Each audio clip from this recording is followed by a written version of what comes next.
आज आपण बहुगुणी अशा या ओल्या हळदीचे रसरशीत आणि रसाळ असं वर्षभर टिकणारं लोणचं कसं बनवायचं ते पाहणार आहोत। रेसिपी खूप साऱ्या टिप्सनी भरपूर आहे, त्यामुळे व्हिडिओ स्किप न करता शेवटपर्यंत नक्की पहा। तर त्यासाठी इथे मी पाव किलो 250 ग्रॅम ओली हळद घेतलेली आहे। तर ही ओली हळद आपल्याला स्वच्छ धुवून घ्यायची आहे आणि उन्हामध्ये एक अर्धा तास वाळवून घ्यायची आहे। ऊन नसेल तर फॅन खाली एक तासभर तुम्ही सुकवून घेऊ शकता। त्यानंतर साधारणतः 250 ग्रॅम ओल्या हळदीसाठी एक 75 ते 50 ग्रॅम येथे आलं घ्यायचं आहे आणि त्याच प्रमाणामध्ये हिरव्या मिरच्या घ्यायच्या आहेत। ही जी ओली हळद आहे ती मी एक अर्धा तास उन्हामध्ये सुकवून घेतलेली आहे। तर आता याचं साल काढून घ्यायचं आहे आणि आपल्याला याचे पातळ असे याचे काप करून घ्यायचे आहे। तर हे पहा, अशा पद्धतीने याचं साल काढून घ्यायचं आहे। अतिशय पातळ असं साल असतं, त्यामुळे अगदी पटापट निघतं। तर हे सगळं जी हळद आहे ती आपल्याला कट करून घ्यायचं आहे आणि जर तुम्हाला ग्रॅममध्ये किंवा वजनी प्रमाणामध्ये जमत नसेल तर तुम्ही हे सगळं जे ओली हळद आहे ती कट करून एका वाटीमध्ये मोजून घ्यायची आहे। तर जेवढे आपण ओली हळद कट करून घेतलेले आहे वाटीमध्ये ते मोजून घ्यायचे आणि त्याच्या निम्मी आपल्याला आलं घ्यायचं आहे। निम्म्यापेक्षा थोडंसं कमी घ्यायचं आणि जेवढं आलं आपण घेतलेलं आहे कट करून तेवढंच आपल्याला हिरवी मिरची घ्यायची आहे। तुम्ही हे वाटीमध्ये मोजून घेऊ शकता। तर हे पहा, थोडेसे गोल गोल चकतीमध्ये तुम्ही करू शकता याचे काप, किंवा व्हिडिओमध्ये दाखवल्या पद्धतीने अशा पद्धतीने थोडेसे लांबट असे त्याचे तुम्ही पातळसर असे काप करून घेऊ शकता। तर थोडे थोडे पातळसर असे करून घ्या, म्हणजे लोणचं पटकन त्यामध्ये मुरलं जाईल। आता हे पहा, अशा पद्धतीने हे कट करून घ्यायचं आहे। तुम्ही जर या चॅनलवर नवीन असाल तर प्लीज अशाच नवनवीन रेसिपींसाठी चॅनेलला नक्की सबस्क्राईब करा। सबस्क्रिप्शन अगदी फ्री आहे। बाजूच्या बेल आयकॉनवर प्रेस करा, म्हणजे येणाऱ्या नवनवीन रेसिपींचं नोटिफिकेशन सगळ्यात आधी तुम्हाला मिळेल। रेसिपी आवडत असतील तर लाईक करायलाही विसरू नका। तर हे पहा, असे मी कट करून घेतलेले आहेत काप। आता ही जी बाकीची ओली हळद आहे त्या सगळे मी अशाच पद्धतीने कट करून घेते। तर हे पहा, बरोबर एक वाटी इथे माझी ओली हळद कट करून झालेली आहे।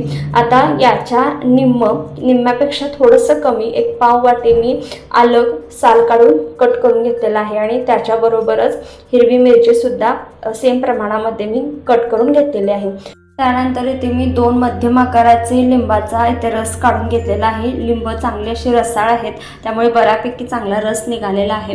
आता काय करायचं, एका बाउलमध्ये ही जी ओली हळद कट करून घेतलेली आहे ती काढून घ्यायची आहे। आलं यामध्ये घालायचं आहे। त्यानंतर हिरवी मिरची कट करून घेतलेली आहे ती घालायची आहे।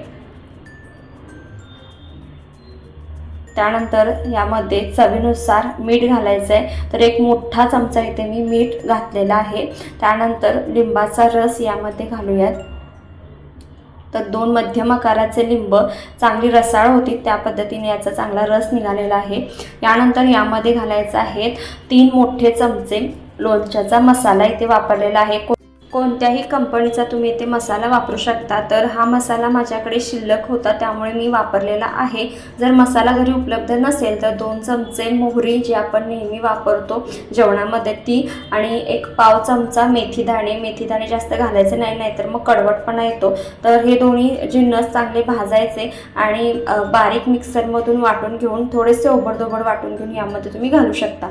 आता यामध्ये साधारणतः एक पाव वाटी इथे मी मोहरीची डाळ घातलेली आहे। जो इथे मी मसाला वापरलेला आहे तो थोडासा तिखट आहे, त्यामुळे त्या पद्धतीने इथे मी लाल तिखट वापरलेला आहे। तर 2 चमचे इथे मी लाल तिखट वापरले। लक्षात ठेवा, जे आपण याचं भांडं वापरतो किंवा चमचे वापरतो तर ते पूर्णपणे सुकलेले असावेत, कुठेही पाण्याचा अंश लागता कामा नये, नाहीतर मग लोणचं जे आहे ते लवकर खराब होण्याची शक्यता असते। तर आता हे सगळे मसाले आपण चांगले असे लावून घेऊयात। जर तुम्ही घरीच मसाले बनवणार असाल तर मोहरी आणि मेथी दाण्यांसोबत तुम्ही थोडीशी 2 चमचे बडीशेप, धने किंवा जिरेसुद्धा त्यामध्ये ॲड करू शकता आणि मसाला बनवून घेऊ शकता। तर हे पहा, इथे हळद वापरायची गरज नाही कारण आपण ओल्या हळदीचंच लोणचं बनवणार आहोत। आता हे चांगलं असं मी मिक्स करून घेतलेलं आहे। यामध्ये घालायचं आहे 1 वाटी कडकडीत गरम करून थंड केलेलं तेल। तर 1 वाटी तेल चांगलं असं कडकडीत गरम करून घ्यायचं आहे आणि पूर्णपणे त्यानंतर थंड करून घ्यायचं आहे। तर हे तेल मी यामध्ये वापरते। ही तुम्ही वाटी पाहू शकता। तर या वाटीने बरोबर 1 वाटी तेल येते मी गरम करून घेतलेलं होतं। आता हे पूर्णपणे थंड तेल यामध्ये आपण घालून घेऊयात। इथे मी साधं तेल वापरलेलं आहे। तुम्ही वाटल्यास मोहरीचं तेल वापरलं तर खूपच उत्तम। लोणच्यासाठी मोहरीचं तेल खूपच चांगलं वापरलेलं आणि त्याचा सुगंधसुद्धा खूप छान येतो लोणच्यामध्ये। त्यामुळे जमल्यास जर मोहरीचं तेल उपलब्ध असेल तर तुम्ही लोणच्यामध्ये वापरू शकता। आता हे चांगलं असं मिक्स करून घ्यायचं आहे। तेल जर कमी पडलं तर पुन्हा एकदा तुम्ही थोडंसं कडकडीत गरम करून पूर्णपणे थंड करून यामध्ये तेल ॲड करू शकता। तर त्या पद्धतीने अंदाज घेत आपल्याला हे तेल यामध्ये घालायचं आहे। तर सगळ्यात आधी मी वाटीभर तेल यामध्ये घातलेलं आहे आणि आता हे सगळं चांगलं मिक्स करून घेते। तर गरज वाटल्यास मी आणखीन 1 वाटी तेल यामध्ये ॲड करणार आहे। आता हे चांगलं मिक्स करून झालं की एका काचेच्या बरणीमध्ये, काचेची बरणी स्वच्छ धुवून सुकवून पूर्ण घ्यायची आहे। हवं तर तुम्ही उन्हामध्ये ठेवू शकता म्हणजे पूर्णपणे ती सुकली जाईल। त्यामध्ये कोणताही पाण्याचा अंश असता कामा नये। तर अशा पद्धतीने हे चांगलं मिक्स करून झाल्यानंतर लगेचच आपलं हे जे लोणचं आहे ते काचेच्या बरणीमध्ये घालून घेऊयात। तर इथे मी काचेची बरणी चांगली स्वच्छ करून सुकवून घेतलेली आहे। कुठेही यामध्ये पाण्याचा अंश नाही। तर हे जे लोणचं आहे ते यामध्ये घालून घेऊयात। तर तुम्ही पाहू शकता लोणच्याच्या वर एक अर्धा इंच असा तेलाचा थर येथे लागलेला आहे। एकूण मला इथे 2 वाटी तेल लागलेलं आहे। आणखीन 1 वाटी तेल मी चांगलं कडकडीत गरम करून थंड करून यामध्ये घातलेलं आहे। तर अशा पद्धतीने लोणच्याच्या वर एक अर्धा इंच किंवा 1 इंच तेलाचा थर ठेवला तर हे लोणचं वर्षभर टिकतं आणि पुढचे 15 दिवस एक 2 ते 3 दिवसाच्या गॅप नंतर हे चमच्याच्या साहाय्याने एकसारखं हलवून घ्यायचं आहे आणि पुन्हा एकदम पॅकबंद करून ठेवून द्यायचं आहे। म्हणजे अगदी हे वर्षभर टिकतं आणि मसाले सगळीकडे एकसारखे लागले जातात। फक्त 15 दिवस करायचं आणि त्यानंतर हे तसंच ठेवून दिलं तरीही चालतं। तर तुम्हाला ही रेसिपी कशी वाटली कमेंट करून नक्की सांगा। व्हिडिओला लाईक आणि चॅनलला सबस्क्राईब करायला विसरू नका।